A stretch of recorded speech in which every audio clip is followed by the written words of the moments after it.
buenas tardes. Volvimos, estamos nuevamente en Radio Imparable, transmitiendo en vivo desde la Feria del Libro Cristiano. Una nueva edición, es la número 12. Para nosotros es el tercer día de transmisión y estamos compartiendo con distintos autores, con distintos stands, estamos viendo las novedades editoriales. Hemos tenido conversaciones súper interesantes y enriquecedoras. Interesantísimas, la verdad que bueno, buenas tardes, llegamos a este último día de la feria y seguimos con mucho para compartir en este ratito que nos queda antes de irnos.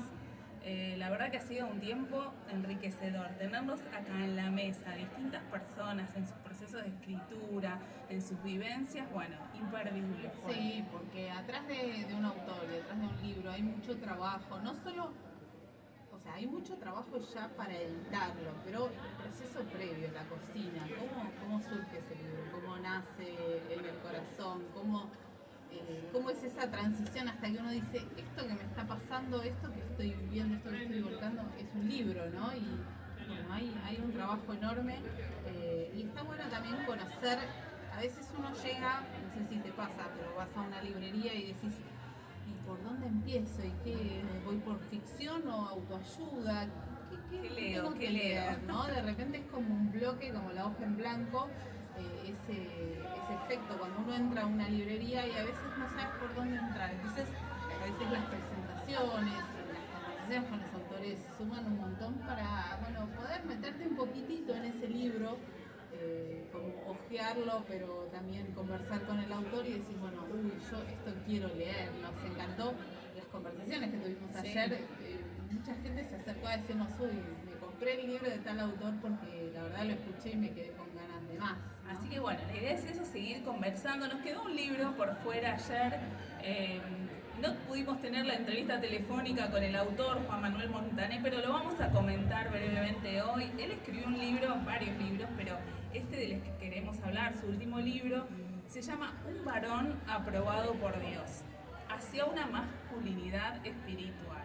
Claro, yo decía, si existe tal cosa, la masculinidad espiritual, ¿no? Bueno, acá algunos de los pensamientos que él vuelca en este libro, que está editado por Editorial Logos y que está disponible en el stand de ellos, menciona Juan Manuel que hay una paradoja: a medida que avanza el movimiento de emancipación de la mujer, se produce un positivo avance en la igualdad de género, pero sin embargo también ha aumentado la violencia familiar, el femicidio. Y en esta sociedad postpatriarcal, destituido el padre, reaparece el lado masculino más terrible. Interesante, porque la verdad estamos viviendo una época, como dice Juan Manuel, de construcción de muchos modelos patriarcales. Bueno, ¿y qué queda? ¿Qué aparece? ¿Qué hombre surge? Bueno, un poco lo que él plantea en este libro, que se llama Un varón aprobado por Dios, es que con todo este proceso de construcción, la masculinidad y los hombres han quedado como desorientados. Entonces, por un lado, el no querer el machismo del pasado, pero tampoco esa apatía que se genera en los nuevos hombres, y él habla de una figura un poco feminizada, ¿no? del varón y el ser otra mujer, ¿no? Entonces es algo muy interesante porque pone en cuestión algo que nos atraviesa un montón a través de todas las ideologías que estamos viendo en el hoy.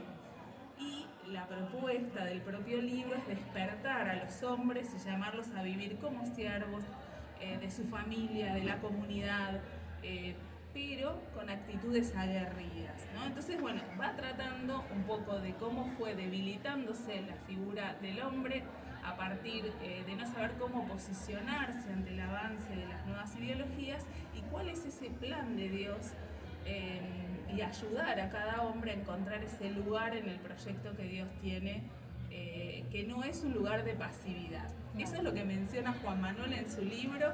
El libro se llama Un varón aprobado por Dios. Contanos dónde lo encuentran en la feria. Lo encontramos en el stand de Editorial Logos y stand 22, me parece, que es el de Editorial Logos, en la puntita ahí en la entrada. Así es. Bueno, y también en Logos tenemos algunos títulos que pueden encontrar, de Silvia Palacio de Imitián, que es Dios quiero entenderte, el libro Matrimonio, Sueño o Pesadilla, Carismas y Percepción Espiritual, muy bueno este. Y este también, Padres, una especie en extinción. Todo esto se encuentra en la editorial Logos, en la puntita. Y tenemos, nos quedamos con algunos libros porque las editoriales nos fueron acercando. Tenemos libros para sortear. Ya dijimos, nos tienen que mandar un mensaje a Radio Imparable, que es el 15 4140 1911. Si lo dije muy rápido, lo digo de vuelta. 15 4140 1911. Nos mandan un mensaje de WhatsApp diciéndonos Radio Imparable son lo más, así de humildes somos. Y entonces se llevan el primer mensaje que entra, se lleva un libro. Si lo dije muy rápido, les recuerdo, en la entrada de la feria junto al televisor hay un banner de la radio donde hay un QR. Escaneas el QR, te acercas, le sacas una foto y ya te abre el WhatsApp y desde ahí nos puedes mandar un mensaje y te llevas el libro. Les recordamos también, estamos en @Radio Imparable en Instagram y de ahí estamos compartiendo una publicación, un sorteo que va a hacer la gente de Ediciones Adulam, que ellos tienen una muñeca hermosa, la vimos ayer, todas queremos volver a ser niñas y tener esa muñeca.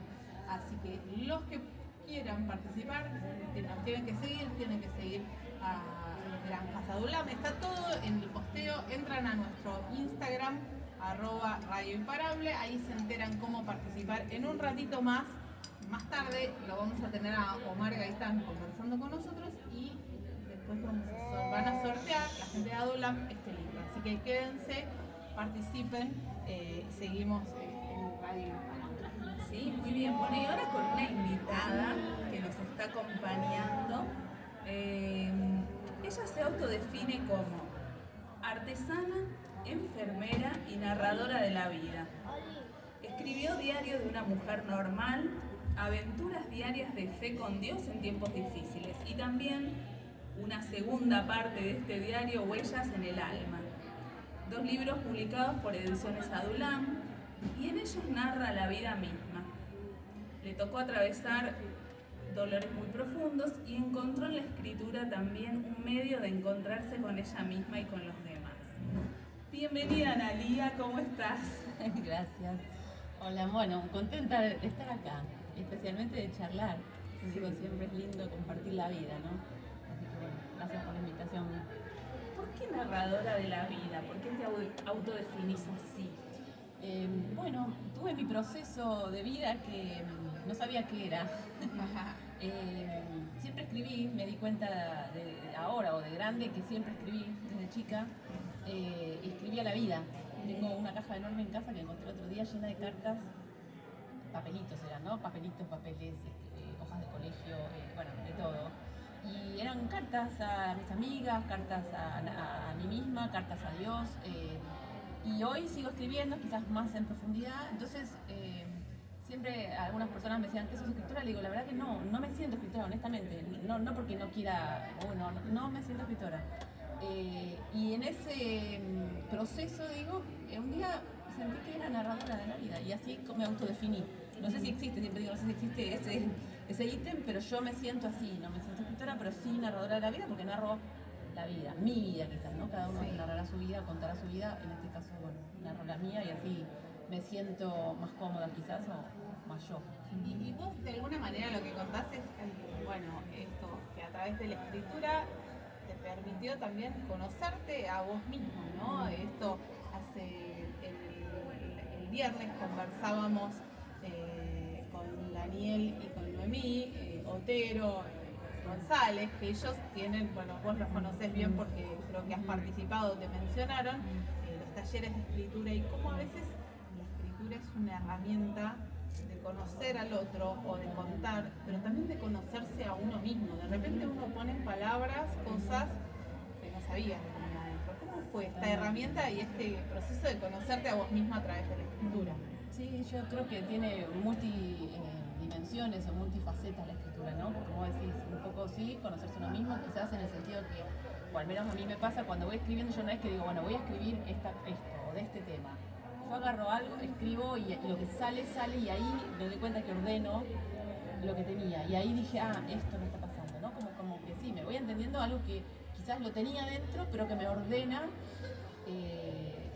me ayuda. Entonces, en ese sentido sí, creo que es un poco conocerse, por decirlo así, ¿no? Podría ser esa palabra.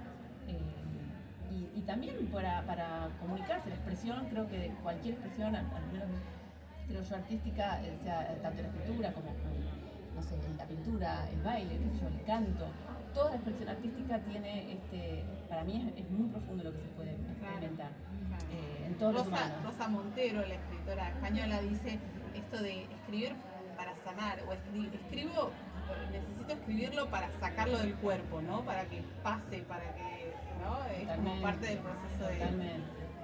¿Qué nos vamos a encontrar en Diario de una mujer normal? ¿Qué hay ahí? Ya pasó hace tantos años.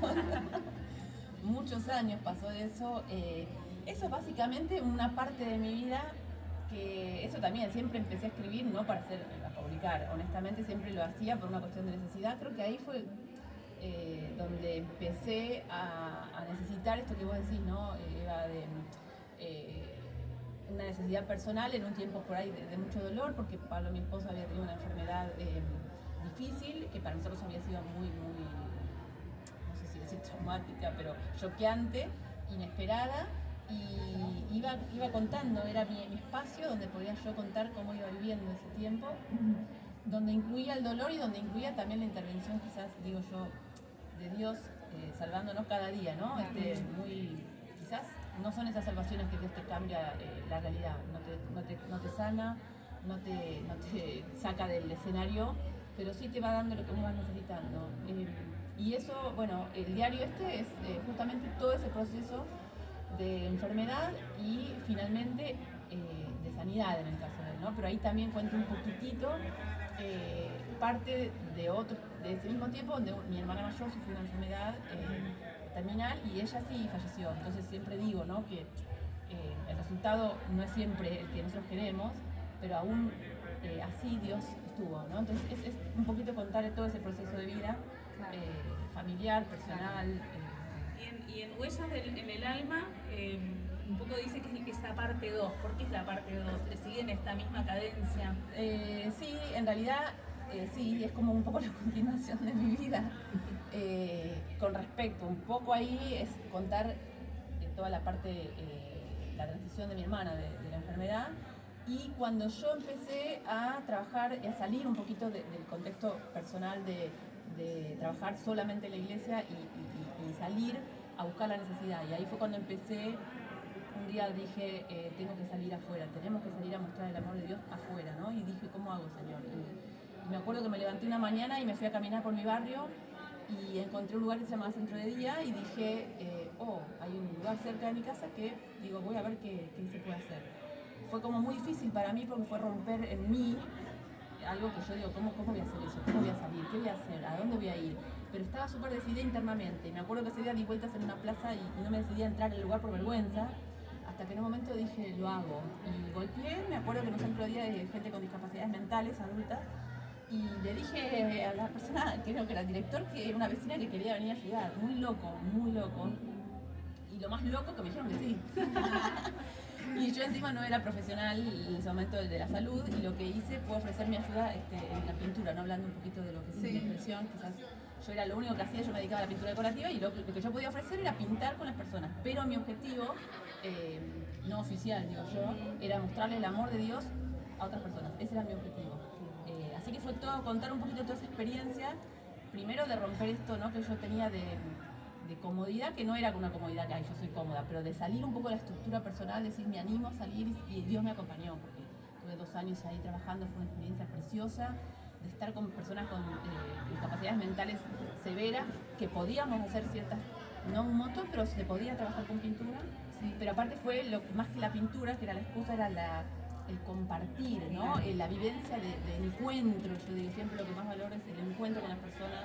Y Dios estuvo, y finalmente fue lo más lindo que cuando terminé de escribir y se pudo publicar el libro, cambió la dirección del lugar y me dijeron que no podía seguir, que era medio obvio porque era raro que pueda estar voluntaria sin papeles, sin nada.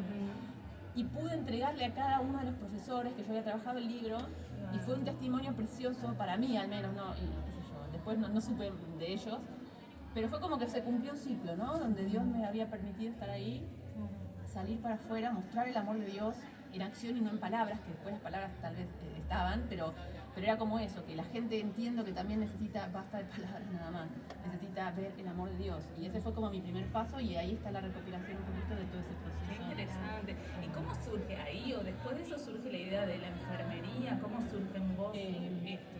Sí, bueno, un poco fue tanta historia que cuando terminé de estar ahí digo, Señor, ¿y ahora qué hago? ¿Para dónde voy?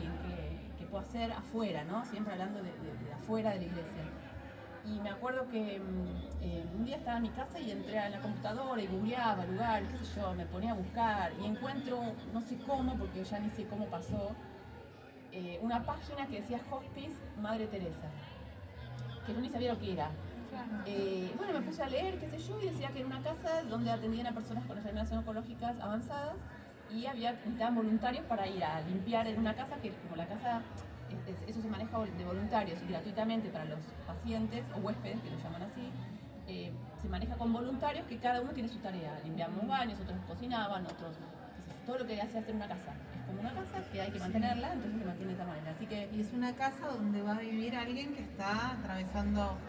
Es una casa con pocas camas, porque se recibe como si fuera una familia, para personas con enfermedades oncológicas que ya no tienen tratamiento curativo, para poder vivir hasta el último día. Ese es el cambio un poquito de paradigma, no es a morir, sino a vivir hasta el último día, ¿no? Sí. Ofreciéndole la mejor calidad de vida posible, pero no es a personas que tienen la posibilidad de pagar, justamente es gratuito porque es para personas que no tienen posibilidad de pagar, no tienen recursos o muy bajos recursos y poca contención familiar.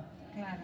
Así que en realidad para mí era todo nuevo y era muy lejos de mi casa, quedaba en Luján, que quedaba a 50 kilómetros de casa, pero venía con ese ímpetu y esa motivación y decidir a salir. Y me acuerdo que dije, bueno, me llamé por teléfono, me atendieron y me dijeron que tenía que ir a una entrevista. Bueno, le digo, el viernes voy, los dejé a los chicos en la escuela, yo tengo, bueno, obviamente mis hijos que iban a la escuela a la mañana en ese momento. Entonces dejé a los chicos tempranito y me fui para Luján, me fui a la entrevista y ahí quedé un día a la semana, 4 horas, ese era mi voluntariado. Son poquitos, muchos haciendo poco, es un lema que nosotros también mantenemos, que es muchos haciendo poco, para que nadie se sobrepase, digamos, y puedas mantener el tiempo tu voluntariado. Así que estuve ahí 2 años, un tiempo, bueno, que me encantó, iba a limpiar baños básicamente, o cocinar, o planchar, lo que toque, y lo que me sobraba de tiempo podía estar con los pacientes, con los huéspedes, digamos, que ya les vuelvo a repetir eso porque es un cambio también, nosotros no lo tratamos como pacientes, sino como huéspedes.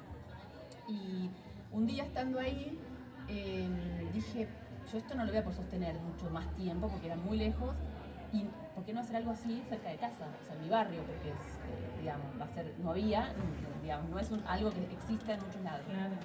Todavía me acuerdo del pasillo que estaba y me quedé como, tengo la imagen mía con ese pensamiento, ¿no? De decir, ¿por qué no? Un sueño muy loco, y dije, bueno, ¿qué hago? ¿Cómo hago? Y después dije, no puedo empezar algo con las ganas nada más, ¿no? Claro. Porque, bueno, pintar no me iba a alcanzar para lo que era emprender algo así. Y nada, como siempre yo digo que Dios cuando pone algo va como dando, ¿no? Lo que falta, lo que necesitamos, es un proceso muy lento. Pero en este proceso un día me encuentro con una mamá de una compañera de mi hija que la llevé 3 cuadras en el auto, no la conocía, y me dijo en esas 3 cuadras que había estudiado enfermería. Y cuando me dijo eso, a mí algo en la cabeza se me hizo un clic. Dije, puede ser por ahí. Que yo ya tenía 40 años, digamos, no tenía tampoco el dinero para pagarme a mí un estudio porque estábamos pagando el estudio de nuestros hijos y no era prioridad yo. Claro. Pero este lugar era un lugar gratuito. Y dije, voy a averiguar. Esto era, creo que diciembre o enero. Llamo, nadie me contestaba, obviamente cerrado. Llamo, insisto, cerrado. Otro día llamo, insisto, cerrado. Un día llamo y me contesta alguien. Y me dice, mira, ya cerró la inscripción, pero si vos para el 10 de febrero te conseguís, tenía que conseguir, no me acuerdo si era el título secundario, tenía que conseguir vacunas, análisis, qué sé yo, de todo en hospitales públicos, no podía hacer nada que sea privado. Podés entrar. Y un examen. Bueno, así que creo que enero corrí de hospital en hospital, me acuerdo que fue un baile, que no conseguía una vacuna, me fue otro que tenía que presentar. Bueno, el 13 de febrero me acuerdo llegué a presentar los papeles y entré. Y eso era otro desafío, porque a mi edad era como todo un tema si yo podía estudiar, si me iba a dar la cabeza, si, en parte enfermería, que no estaba en mi plan, nunca en la vida había ido para ese lado. No era tu palo para no, nada. No, se reían mis amigos, ¿qué haces estudiando enfermería? Claro. Y yo tampoco sabía si lo iba a poder hacer. Aparte, bueno, siempre decía, si la familia, mi familia, está bien y ellos, digamos, no les afecta para mal, lo sigo. Claro. Así que empecé como diciendo, me pongo prueba un mes. Pablo me decía a mi esposo, ponete de prueba un poquito más porque no alcanza. Con un mes digo, bueno, dale.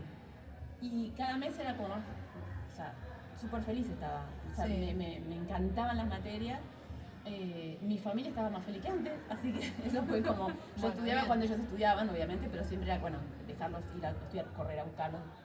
Pero ellos estaban muy contentos. Y después, bueno, lo más difícil eran las prácticas en el hospital, que era, para mí era un desafío, ¿no? Porque no sabía si lo iba a poder hacer. Y nada, era lo mismo, Dios en su momento, cada vez que tenía que hacer algo, me daba la manera o me ayudaba y lo lograba. Así que terminé estudiando enfermería y Tremendo. sí. Pero no solo lo dejaste ahí, porque esto que empezó de cuidar a otros, de los cuidados paliativos, venís ahora de un congreso de hospice. Contanos un poco de eso y el proyecto que después te lanzaste con Amar, ¿no? Ama con H al final, de Sí. Hospice Huerta. Sí. Bueno, en todo este proceso de estudio, que por eso digo, como que Dios fue guiando y poniendo la pieza que faltaba, ¿no?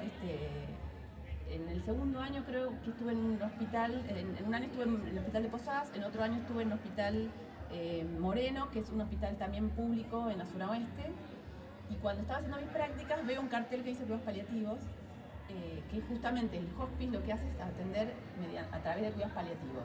Eso lo aclaro para retomar un poquito la historia de antes. Sí.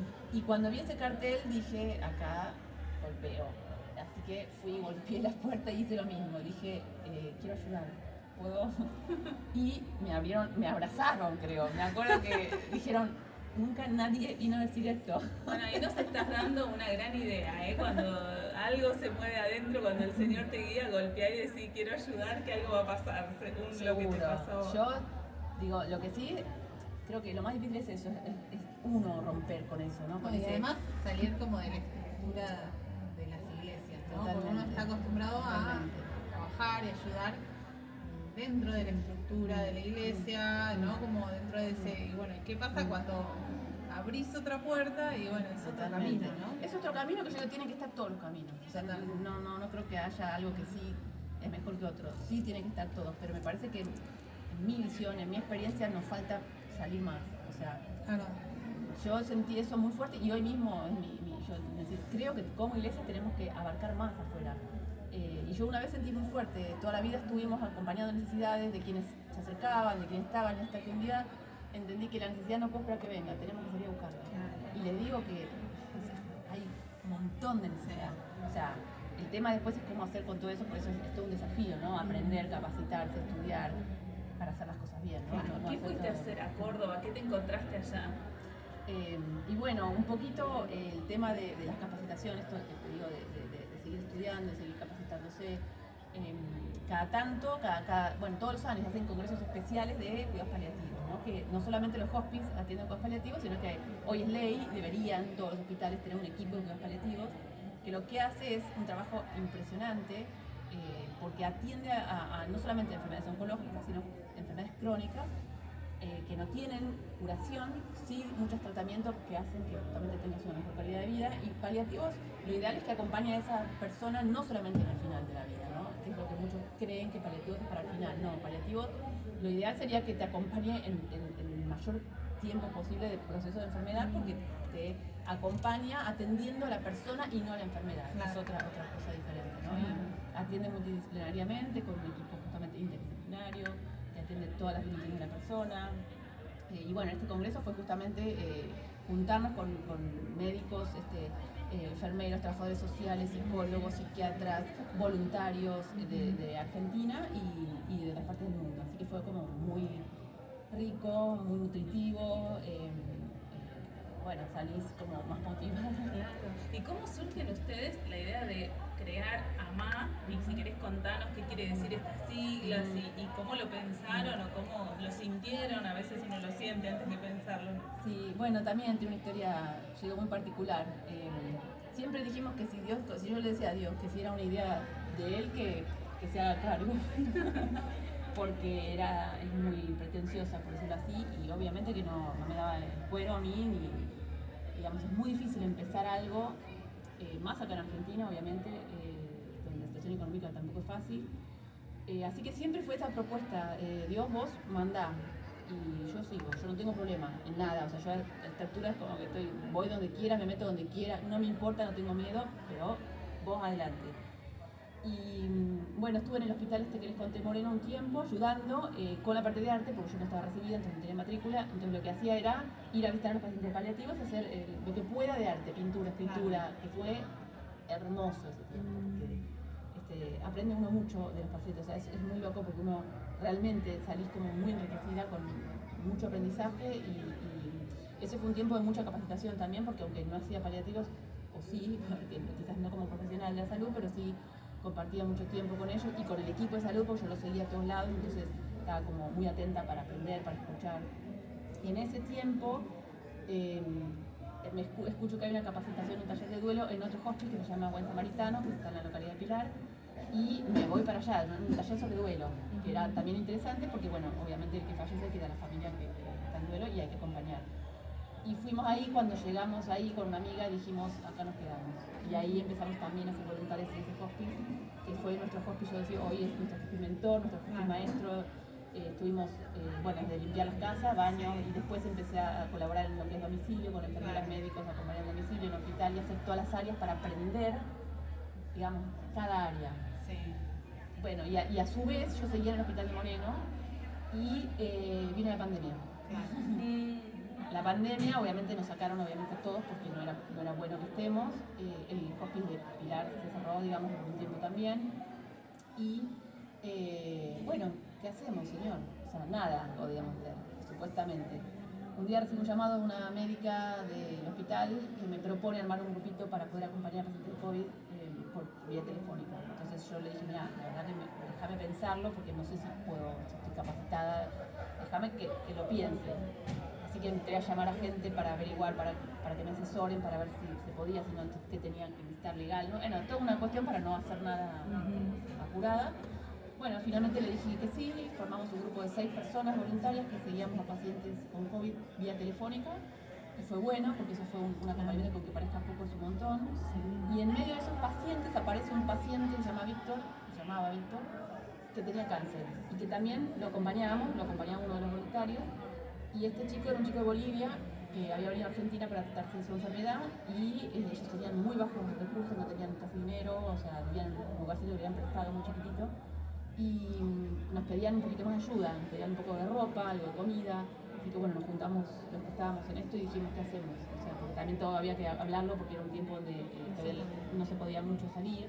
Bueno, decidimos que sí, que queríamos ayudar. Así que el voluntario que lo acompañaba se encontraba con ellos, con la mamá que se llama Isabel y Víctor, en un lugar muy puntual y les llevaba comida y ropa. Y después en una charla que yo acompañaba a la mamá por teléfono, no sé si yo le dije o ella me dijo cómo fue, si quería que oremos por ellos. Y ella me dice, sí, me gustaría que vengan a casa.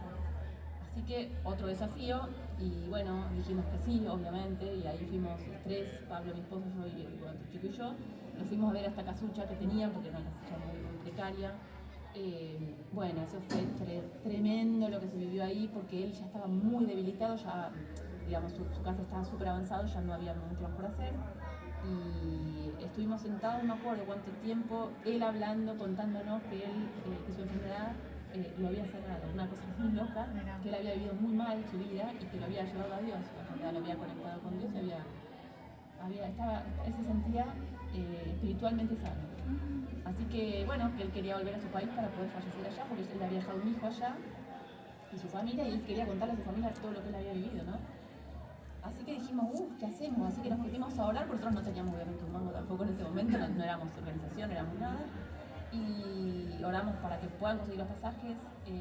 Bueno, fue un tiempo muy especial, muy hermoso, ¿no? Con ellos de oración. Bueno, al tiempo no me acuerdo, ya pasaron unos años, llegó aparecieron los pasajes y pudieron hacerse, me acuerdo que también un lío hacerse el coso del COVID, que había que hacerse el test. Bueno, lograron todo. Teníamos fecha de vuelo, que el aeropuerto estaba cerrado, prácticamente no había nadie, así que había ese vuelo que, digo, qué raro, bueno, un vuelo había y era ese. El aeropuerto vacío, bueno, los va a buscar el voluntario a esta gente a la casa porque tendrían que trasladarse para ir al aeropuerto. Yo voy al aeropuerto directo, nos encontramos en el aeropuerto, llegamos, estamos esperando y alguien viene y nos dice el vuelo se suspende. Se suspendió el vuelo. Así que eso fue como un golpe fuerte porque estaba todo ya preparado, ya estábamos mentalizados que se iba, ya la historia terminaba, digamos que nada, no era para... Y en ese momento nos dicen, pero nosotros no tenemos dónde ir, porque nosotros ya no podemos volver donde estábamos, nos prestaban ese lugarcito y ya no podemos ir. Así que me acuerdo que en ese momento agarré el teléfono y le dije a Pablo, lo llamo a Pablo, mi esposo, y le digo, Pablo, prepara la casa, le digo que pasó esto, llevo a Isabel a Víctor a casa. Que nunca hago esas cosas, o sea, no es que soy alguien de traer, digamos, de tomar decisiones así, pero en ese momento tuve la certeza y la paz, obviamente Pablo aceptó, lo que sí le dio decirle a los chicos en casa, a los chicos que llevamos a gente que no conocen, que digamos que no, yo más que nada porque este chico estaba muy debilitado físicamente, era como un poquito fuerte verlo y ellos a veces yo digo que por ahí se le escapa alguna palabra, especialmente uno de mis hijos que por ahí es más hableta, así que yo le digo por las dudas avisale. Así que me fui a casa, no sabíamos si se quedaban por 5, 10, 2 o cuántos días, pero algo hermoso que pasó, que en ese momento yo digo, Señor, ¿cómo hacemos? Porque no teníamos mucho espacio y llegamos a casa, yo me acuerdo que se sentó Víctor en un sillón en casa porque estaba ya muy agotado y en un ratito teníamos armada una pieza en el garage que teníamos, que creo que mi cuñada nos dio 2 camas, me mandaron plata de otro lado para darnos, para que no que necesitábamos, pero bueno, más allá de eso, digo, o la iglesia en acción, fue como tremendo ver la iglesia en acción, pero no la iglesia, estoy hablando de mi lugarcito, era como la iglesia de Cristo, porque esto era gente de otro país que se había enterado, me mandaba plata, otro que me dio una cama, bueno, así se armó una pieza, y ahí los hospedamos hasta que no sabíamos cuándo, pero cenamos juntos, porque esto de hospice, la idea de hospice es ser familia para quien no tiene familia. Así que fue tremendo porque fue como vivir lo que tanto queríamos de una manera, bueno, personal. Y les cuento rápido ya para terminar. Así fue como, para nosotros fue como el comienzo del hospice. Fue como muy simbólico. Y en tu ahí, casa. En mi casa. Y aparte que los chicos siempre decían, mamá, ni se te ocurra hacer un hospice en casa. Y era muy cómico porque lo único que me decían. Pero hoy no funciona. No, desde ya que no. Pero fue como cómica la situación. Ya sabía dicho que se venía. Fue cómica, sí. Y la cuestión es que al otro día se pudo partir al final. A la noche nos llaman que había vuelo. Igual a todo esto, les digo, le estoy resumiendo porque lo que fue eso fue mucho más. A las 10 de la noche él me dice que yo no puedo viajar así porque tenía una panza muy inflamada con líquido. Eso es un síntoma cuando la enfermedad está muy avanzada, se les inflama la panza, se les llena la panza de líquido y eso lo tienen que drenar. Entonces, bueno, se presentaban como se iban presentando situaciones que había que resolver y que no sabíamos cómo, así que bueno, terminamos yendo al hospital, posadas a las 10, 11 de la noche, sin saber si lo podían atender porque el COVID hacía que había mucha gente. Bueno, la cuestión es que milagrosamente lo atendieron, pudimos volver a casa y al otro día pudimos llegar al aeropuerto, previo después otras cuestiones también que pasaron.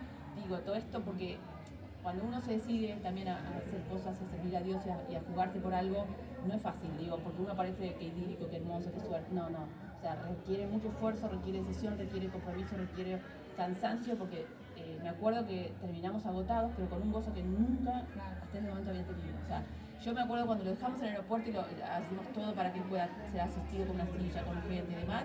Yo me acuerdo que llegué al auto, me puse a llorar, pero era un llanto de un poco cansancio de todo y una emoción y una certeza, no sé, que nunca, pocas veces experimenté de gozo, ¿no? Claro.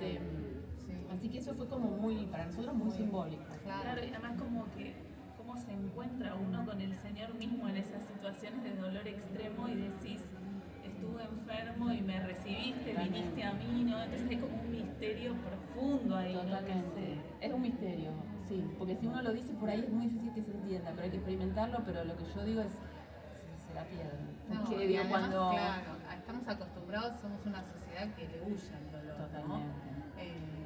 Por eso el que sufre se queda solo, ¿no? Totalmente. Y a veces desde la experiencia propia, ¿no? Como el Señor mismo cuando sufrió nos puede entender, también nosotros cuando atravesamos situaciones de dolor podemos entender a otros de otra manera, ¿no? Y a veces esa es una puerta enorme, ¿no? Totalmente.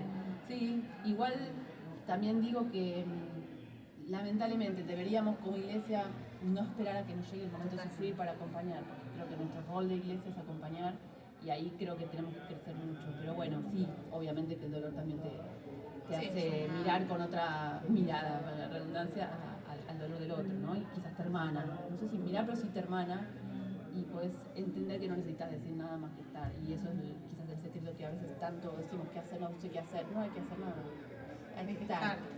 Sí. Y eso es un montón. Como familia les tocó atravesar un dolor tremendo, les toca, tal vez no todavía, hablábamos un ratito antes, esta mudanza al cielo de uno de tus hijos y todo este proceso, ¿no?, que fuiste haciendo y que nos dejaste compartirlo a través de tu escritura. ¿Cómo vas procesando, no sé si a través de la escritura u otras cosas, no son un montón, todo esto? Pasa que acá tengo un mundo para hablar, es Bueno, mucho, no sé ni por dónde empezar, es mucho. Sí, yo pensé que no iba a sucedernos más nada. Realmente cuando Pablo estuvo mal, para mí fue como lo peor que me pasó en la vida, porque fue una enfermedad mental que en mi mente no era posible, menos en un cristiano y menos en alguien que no había tenido problemas, digamos, de infancia, de qué sé yo, que a veces uno relaciona a ciertos tipos de gente que puede sucederle cierto tipo de cosas. Porque sufrió alguna cosa.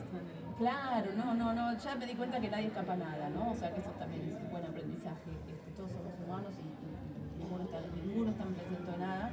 Pero bueno, pensé que había sido como lo peor y dije, bueno, listo, ya está, ¿no? Otra cosa no. Y sí, la realidad es que hace 2 años y medio que, bueno, falleció Ala, nuestro hijo mayor, y obviamente eso fue como el pozo más oscuro de la vida.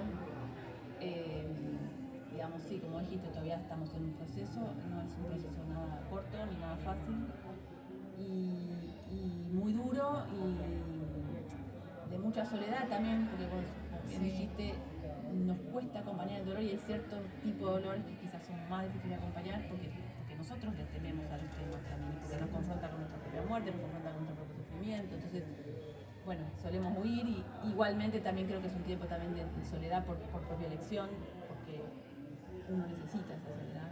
Es un golpe tremendo, ¿no?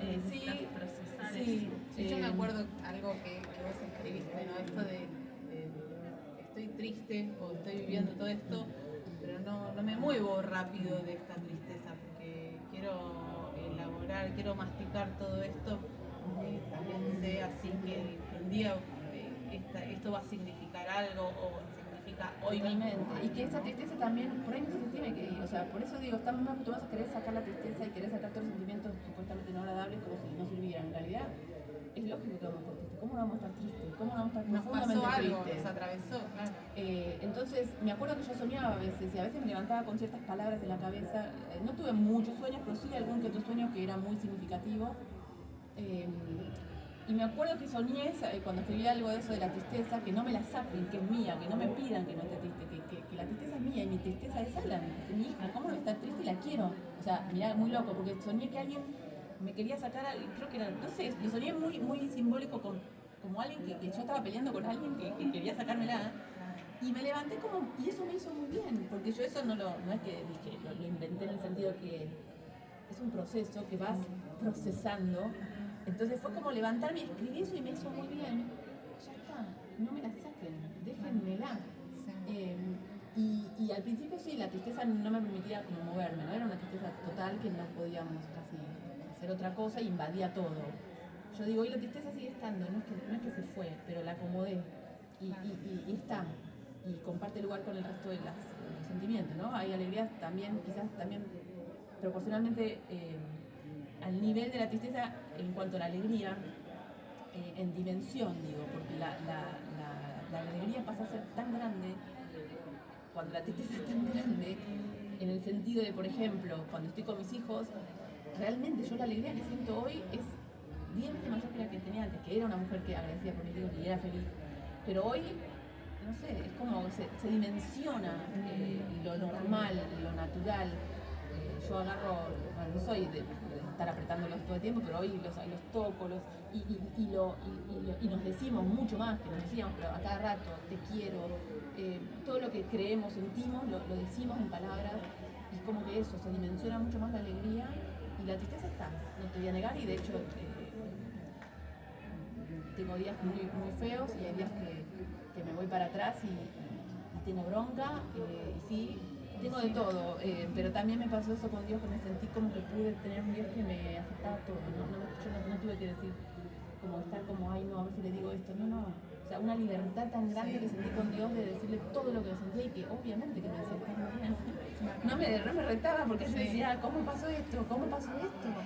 Sino el alma abierta y ese Dios que está. Totalmente, y que me entiende y que dice, tenés razón. O sea, ¿cómo no vas a estar enojada? Claro. Y yo no es que, yo en lo personal, no estoy diciendo que otro no, porque la verdad que en esto es muy personal el proceso y no hay nada ni bien ni mal. Yo no me enojé con Dios, me enojé con la realidad. Claro. Me enojé con la realidad y tenía una bronca que a veces salía a correr, empecé a correr, empecé a caminar y ahí como que largaba y me enojaba y hablaba con Dios y lloraba y ahí creo que fue bueno, ¿no? Poder eso de aceptar lo que uno tiene, vivir ese proceso con todo lo que significa. Y bueno, hoy estamos en otro tiempo, en duelo, pero pudiendo movernos, que ya creo que es un montón, ¿no? Así que ya te digo, estoy acá, así que eso ya... Sí, y me contabas que, bueno, y te fuimos siguiendo, ¿no? A través de las redes y leyendo esas cartas que vos empezaste, así como decís, cuando eras adolescente o joven, siempre escribiste cartas, de repente encontraste ahí un camino de escribir cartas abiertas a Alan y que nos permitiste participar de algún modo en ese proceso. ¿Cómo nace ese recorrido en vos? En realidad yo, como te digo, siempre escribo mis necesidades, mis sentimientos, mis vivencias, mis problemas.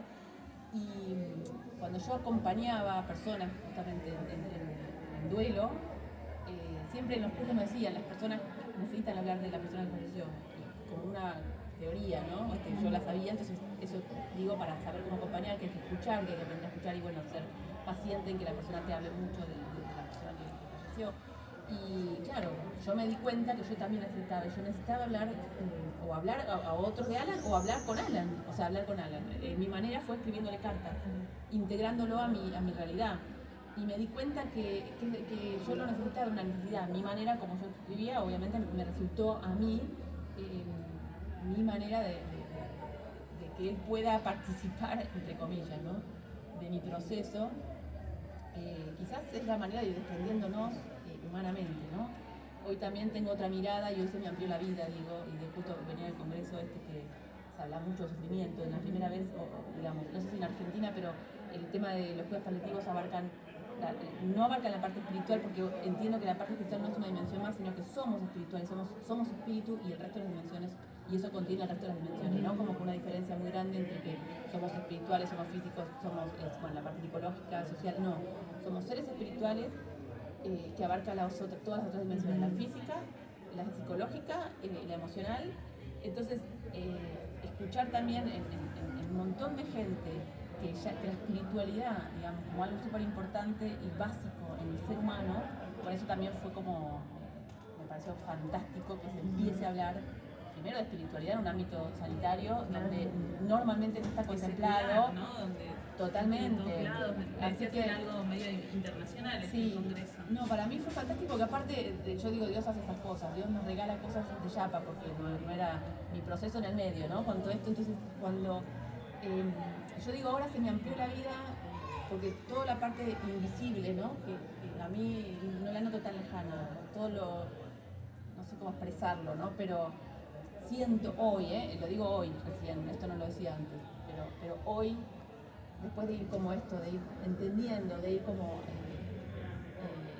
tratando de avanzar, de escuchar, y Dios que va haciendo lo que tiene que hacer en cada uno, no me siento tan, no sé si alejada de Alan, pero siento que es parte igual del propósito de Dios en toda la humanidad, en mi vida, y Él está en otro lado y yo estoy acá, pero no sé, es muy loco, siento como que la vida se me amplió.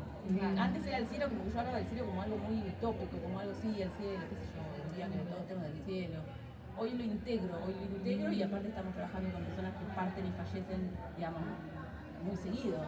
Nuestro chat es hoy falleció tal, hoy falleció tal, y digamos, es como nuestra normalidad, y aparte acompañar en el proceso de morir, a una persona, es también profundísimo y hermoso lo que se vive, en muchas ocasiones, no en todas, pero de profundidad y de presencia de Dios. Hay algo ahí que sucede que es muy inexplicable y que, por eso digo, suceden cosas muy lindas que unen un poco en ese momento de partir del cielo y la tierra, ¿no? Y se hace como muy real eso. Yo digo un poco como Jesús, que venía del cielo y estaba en la tierra, pero conectaba todo como una única realidad. Y estás preparando un libro de estas cartas, o estás ahí en un proceso.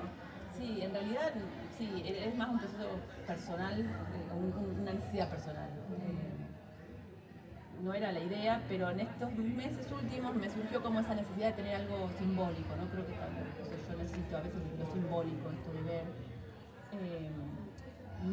Muchos me preguntan si yo fui al cementerio, pues muy normal y está bien. Yo no fui nunca, y nunca me lo había planteado, en realidad alguien me preguntó y yo ahí me sentí re mal, ¿cómo no fui? Después me amigué de vuelta conmigo porque cada uno es lo que digo, cada uno hace su proceso y no hay una manera. Yo nunca sentí que necesité eso, quizás sí necesité escribir, pero sí evidentemente algo simbólico creo que sí me haría bien. Entonces me pareció que podía ser una buena manera que me quede ese registro que también me di cuenta hace unos días que yo hace rato que no lo escribo. Para mí, digo, lo cuento porque justamente es un proceso y ahora me doy cuenta que estoy en otra etapa también por eso. Quizás ahora no tengo esa necesidad que sí tuve antes. Claro. Entonces, bueno, la idea es hacer como un conjunto de todas esas cartas a Alan y a Dios, que en realidad era como un tema que poner, sí, cartas a Alan, cartas a Dios, cartas al cielo no daba porque no me gusta. Así que bueno, terminamos poniéndole querido Alan, querido y amado Alan como título, porque es lo que yo siempre decía, que era querido, pero más era amado que querido, ¿no? Entonces como algo. Así que bueno, eso vamos a ver, está en proceso, veremos qué pasa y me lo guardaré ahí como, lo compartiré seguramente con algunos, pero bueno, es algo más simbólico y creo que va a ser bueno para mi familia, para mis hijos también, el proceso de ellos es obviamente muy difícil, muy distinto, pero también que ellos vean, ¿no? Que se puede, que la vida, digamos, con Dios no te cambia la vida en un sentido, pero sí te la cambia. Es para seguir mucho, ¿no? No te cambia la realidad, no te quita a veces la tristeza, no te quita la enfermedad, no te exime de morir, no te exime de sufrir, pero sí está presente y esa presencia cambia. Bueno, muchas gracias, Analía. Realmente nos regalaste una conversación preciosa.